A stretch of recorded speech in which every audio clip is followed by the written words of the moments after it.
ஒரு பொருள் மேல நம்ம ரொம்ப ஆசைப்படுவோம். கிடைக்குதா கிடைக்காதான்னு கூட யோசிக்காம பேராசை வைப்போம். நல்லா இருக்கும்னு நினைச்சாரு. ஆனா எப்போ அவரோட ஆசைப்பட்ட பொருள் கிடைக்காதுன்னு தெரிஞ்சதோ, இங்கிருந்து பிரயோஜனம் இல்லை.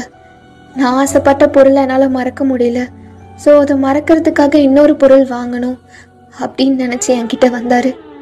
ஃபுல் அண்ட் ஃபுல் ஒரு அரை மனசோட அவர் ஆசைப்பட்ட பொருளை மறக்கணுன்ற இன்டென்ஷனோட தான் என்கிட்ட வந்தார். நான் அவரோட லைஃப்பில் வந்த உடனே அவரோட மனசு சொல்லும், என்னதான் இருந்தாலும் நீ ஆசைப்பட்ட பொருள் மாதிரி வராதுன்னு.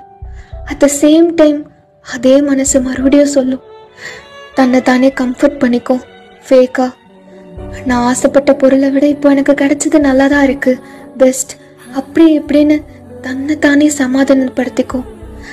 பட் அகெயின் அந்த ஆசைப்பட்ட பொருளை வாண்டடாக வந்து நீங்கள் எடுத்துக்கோங்கன்னு கேட்கும்போது